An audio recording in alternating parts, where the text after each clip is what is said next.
Bonjour, vous, et bienvenue sur votre chaîne de review et édito préféré, Singe Pourpre. Avant de commencer, je vous rappelle qu'il existe un concours Instant Gaming disponible en description. Pour participer, c'est tout simple, il vous suffit de cliquer sur le lien en description, de choisir le jeu de votre choix parmi une large sélection de jeux vidéo PC, mais aussi de cartes cadeaux pour les shops consoles. Pour multiplier vos chances de gagner, pensez également à me suivre sur mon Twitter et sur mon Instagram. Super Mario Odyssey est sorti il y a 3 ans, et ouais, 3 ans, ça passe quand même assez vite. Et ça a été une accroche assez vénère mine de rien pour les ventes de la console de Nintendo. Et même encore aujourd'hui, Mario Odyssey, ça reste quelque chose d'important pour Nintendo. Ah, et tant que j'y pense, avant de continuer, et si la vidéo te plaît à la fin, pense à liker, à partager et à t'abonner à la chaîne. Un jeu sorti en trombe, attendu de longue date pour qui attendait un nouveau Super Mario 3D, déçu d'apprendre que le 3D World c'était en fait le Mario de la Wii U, ce qui, bon, je le case ici, hein, c'est assez terrible en soi que Nintendo l'estime ainsi, quand on sait qu'un jour il finira aussi sur Switch et que c'est jamais qu'une amélioration de ce qu'était 3D Lands sur 3DS, mais sans la 3D stéréoscopique et donc perdant de facto la gestion des distances et des perspectives offertes par la 3DS.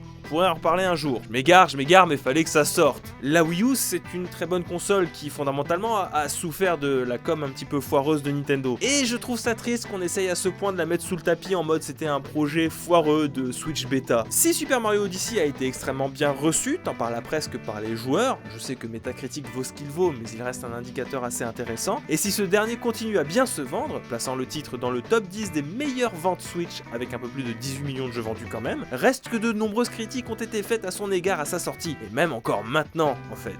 C'est pas le Mario le plus inspiré, un jeu beaucoup trop facile, à des années-lumière de ce qui se faisait sur d'autres jeux de la licence, avec des niveaux pas suffisamment verticaux, hormis New Donk City. La casquette, cette fausse bonne idée qui permet de prendre le contrôle d'ennemis pour obtenir leurs compétences, qui aurait pu se remplacer par des power-up en réalité, comme ce qui se faisait déjà dans les précédents opus. Et enfin surtout, et je pense que c'est ce qui a pu en frustrer plus d'un, moi compris, parce qu'au fond c'est peut-être le plus gros reproche que j'ai à faire à ce Super Mario Odyssey, je peux mettre tout le reste de côté, mais ça en vrai ça reste toujours trop chaud pour moi, c'est le choix d'avoir foutu autant de lunes à récupérer. Sur papier c'est top, c'est dans le cahier des charges de Nintendo pour la Switch, rendre accessible le versant portable de la console et permettre aux joueurs de pouvoir jouer 5 minutes et de quand même être récompensé. Dans les faits, on sent clairement que si ça marche pour le portable, ça se fait au détriment du mode salon, du mode standard dira-t-on, ou même tout simplement au mode tranquillou pépouze dans son canapé, cacolac à la main. Penser aux courtes sessions c'est bien, au détriment des plus longues,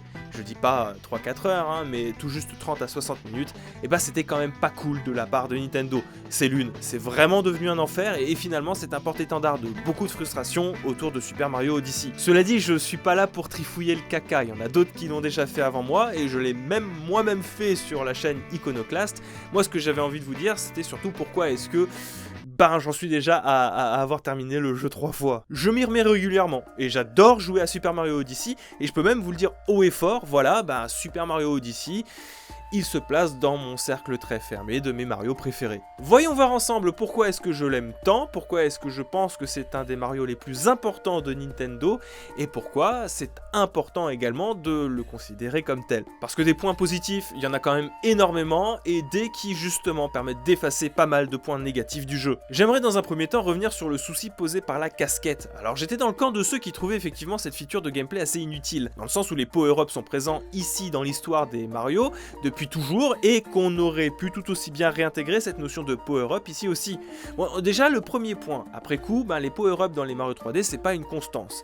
Il y a tout juste 3 casquettes dans le 64, aucun power-up dans Sunshine, si ce n'est des améliorations de Jet, et les Mario Galaxy et 3D World ne sont pas vraiment à mettre dans le même panier qu'un Mario 3D traditionnel. C'est assez évident pour 3D World, c'est une tentative d'allier Mario 2D et 3D, pour les Galaxies c'est un peu plus subtil. La construction des mondes est plus linéaire et se prête davantage à des power-up. On remarque rapidement donc que le power-up s'impose assez facilement en fonction de l'ouverture des mondes Mario, ce qui me permet d'aborder mon second point. Utiliser la casquette comme un couteau suisse est une riche idée pour pousser à l'exploration. Non seulement la casquette diversifie de ouf les options de Mario pour crapahuter, mais permet aux joueurs de ne jamais être frustrés quant à la nécessité de gérer soit un inventaire d'items, soit d'avoir un temps limité d'utilisation du power-up, soit de tout simplement ne pas avoir à chercher de blocs points d'interrogation pour trouver l'item nécessaire à la la poursuite de son chemin. Vous êtes entouré d'ennemis qui sont tout autant des ennemis en tant que tels, ainsi que des power-ups bien visibles, qui sont reconnaissables au premier coup d'œil et à l'utilité bien spécifique pour avancer. La casquette est pour moi l'une des features les plus intéressantes d'un Super Mario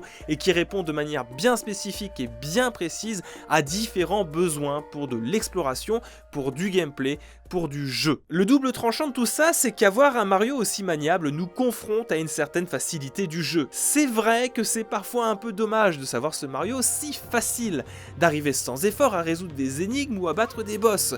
Ce à quoi j'ai envie de vous répondre que le endgame c'est différent et blablabla, qu'il y a parfois du challenge. Non, autant ne pas se voiler la face, c'est vrai que l'aventure est un parcours de santé pour le joueur expérimenté.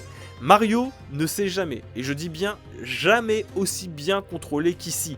Ses appuis sont solides, ses sauts réfléchis au poil de cul, chaque action a une importance et les experts peuvent utiliser ce fameux saut sur la casquette là pour essayer de casser le jeu.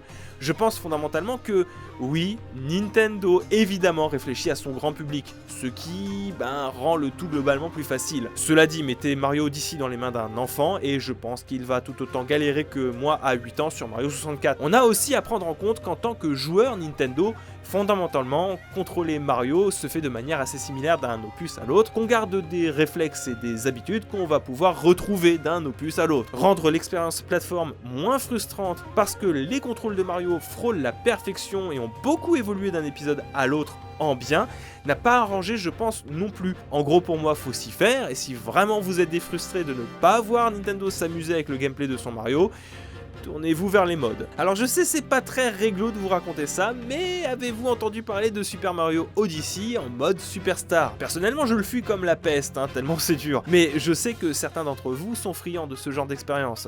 J'irai pas jusqu'à vous dire que ça sublime le gameplay, loin de là, parce qu'au fond c'est du travail de fan, du travail très bien fait mais sans l'expertise Nintendo. Cependant la démarche elle reste très intéressante. Et vous vous doutez bien que si j'aime d'amour ce Super Mario Odyssey, c'est aussi et surtout pour son univers très riche. Si Super Mario Galaxy avait posé la barre très haute en termes de richesse d'environnement, Mario Odyssey, c'est un tout autre level. C'est le concept même du jeu, une odyssée à travers le monde de Super Mario. Un monde coloré, mignon, très varié, qui mélange étrange, plus connu et parfois franchement à côté de la plaque. Ah je suis désolé mais New Donk City détonne franchement trop pour moi. Cette odyssée me fait rêver, il y a vraiment trop peu de monde que je n'apprécie pas et le plaisir de découverte, la première fois qu'on débarque dans ces nouveaux mondes est toujours là. C'est essentiellement pour ce plaisir là que j'ai recommencé mon jeu 2 fois. Tous ont leur propre identité, tout en nous rappelant que ce sont des mondes de l'univers Mario. Il y a toujours un clin d'œil, des monstres communs à l'univers Mario, comme les frères Marteau, des plantes piranha ou des Goombas. Cette identité visuelle qu'on a revue dans nul autre Super Mario est complétée par des musiques.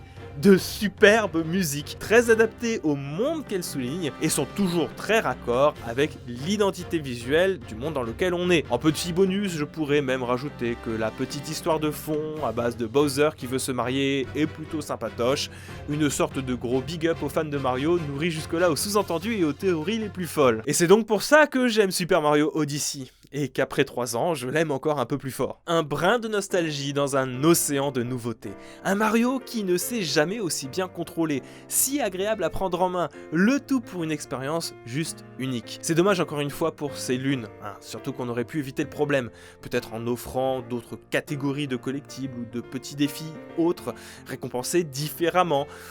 Comme par exemple avec des costumes. On aurait très bien pu voir des simili noix de Korogu, mais moins nombreuses que les noix de Korogu, qui seraient vraiment très secondaires à ce qui se passe dans le jeu et qui seraient à récupérer, mais offrant des costumes introuvables en boutique, histoire de réserver les lunes au moment fort du jeu, battre les boss ou passer haut la main des défis de plateforme, plus retors que d'habitude. L'idée ce serait vraiment de ne pas rendre les lunes aussi banales qu'elles ne le sont, avec d'autres défis, à part réservés aux sessions de 5 minutes. Je pourrais enfin ajouter les différentes mises à jour que le jeu a connues à sa sortie, qui l'ont enrichi. Alors ça n'a pas changé fondamentalement l'expérience de base, mais voir les petits défis de Luigi apparaître, toujours plus de costumes et même un mode VR avec le Nintendo Labo, même si c'est carrément indispensable, bah ça reste suffisamment cool pour le souligner.